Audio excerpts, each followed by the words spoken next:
कुमार की शराब लीला पर बिहार में बवाल मचा हुआ है।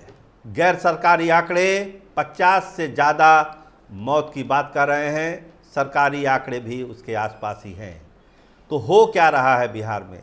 समीक्षा की है नीतीश कुमार ने, अधिकारियों को निर्देश दिया है, लेकिन तेजस्वी यादव कहते हैं कि ये सब फोटो सेशन है, इससे कुछ होने वाला नहीं है।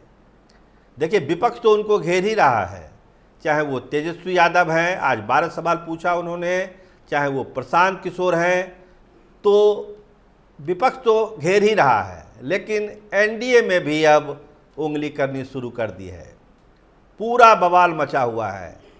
मनोज तिवारी, उपेंद्र कुशवाहा सवाल पूछ रहे हैं, बहुत टाइट सवाल, सब कोई हल्का फल्का सवाल नहीं। कह रहे हैं मनोज तिवारी समीक्षा होनी चाहिए शराब नीति की। अभी हम मीटिंग में भी हम लोग सरकार के लोगों को बताएंगे। मेरा मानना है कि ये समय आ गया है जब हमें इसकी समीक्षा करनी चाहिए कि इसके रीजंस क्या हैं।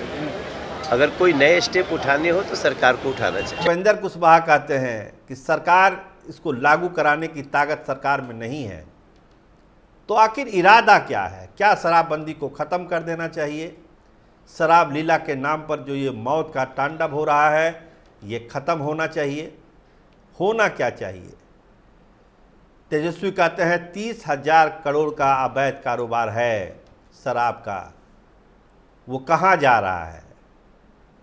एक ऑर्गेनाइज सिंडिकेट भ्रष्टाचार का है जो शराब के नाम पर है।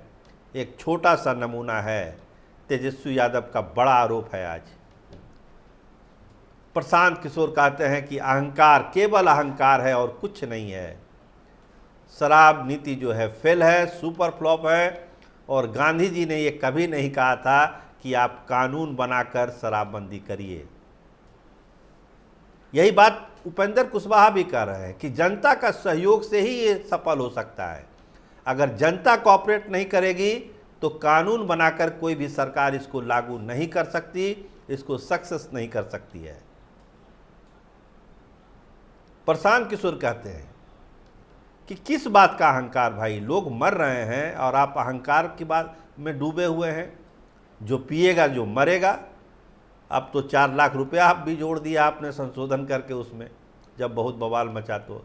लेकिन इसकी कहानी का अंत क्या है? क्या समीक्षा होनी चाहिए जैसा कि मनोज तिवारी कह रहे हैं कि रिव्यू होना चाहिए इस नीति का?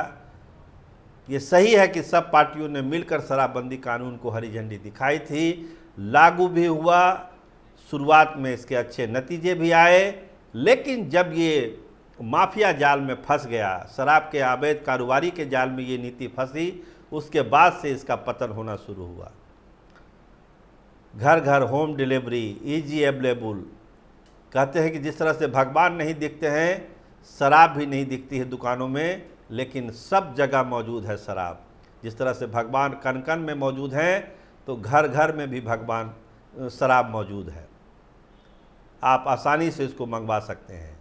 अगर शक्ति है तो ये इतने मात्रा में शराब पकड़ी कैसे जा रही है? लोग जहरीली शराब पी क्यों रहे हैं? कैसे पी रहे हैं?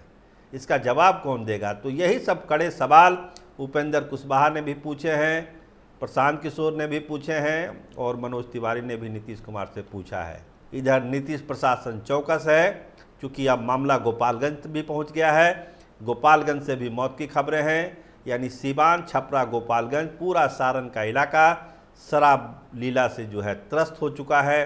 50 से ज़्यादा मौत हो चुकी है। इसका जिम्मेदार कौन है? लोग बेबाक सवाल पूछ रहे हैं कि 50 मौतों का जिम्मेदार कौन है?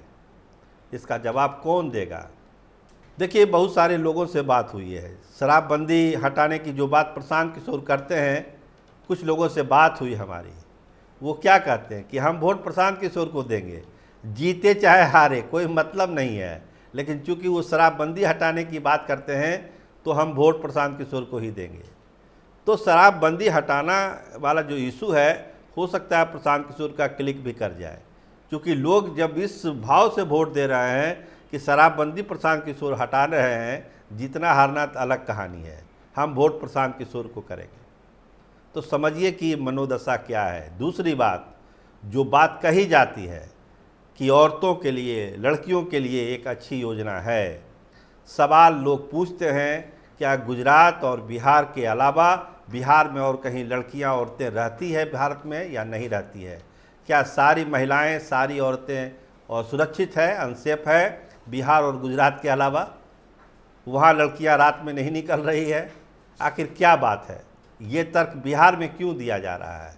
और सबसे बड़ी बात, जो सर्वे हुए हैं, जो डेटा आया है, वो यही है कि अब पुरुष जो है घरों में अपनी पत्नियों से ज़्यादा पैसे की मांग कर रहे हैं। कहते हैं कि अब ज़्यादा पैसा देना पड़ता है दारू में, आप हमको ज़्यादा पैसा दीजिए, कमाइए ज़्यादा और ज़्यादा पैसा दीजिए। तो ये सीन भी बहुत सारे गाँवों में देखने को मिल रहा है। तो खैर ये समीक्षा की चीज़ें हैं, रिसर्च की चीज़ें हैं कि शराबबंदी से क्या फ़ायदा हुआ, क्या नुकसान हुआ। लेकिन जिस तरह से लोग जहरीली शराब से मरे हैं सारण, सिवान, गोपालगंज में, वो बहुत ही चिंताजनक है। और अपने ही सहयोगियों से नीतीश कुमार चौतरफा इस बार घिरे हैं।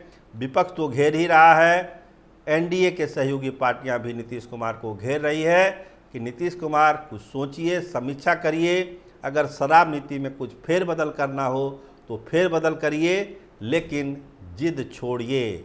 आप देखते रहिए स्टार टीवी बिहार। आपका बहुत धन्यवाद, आपका बहुत बहुत शुक्रिया।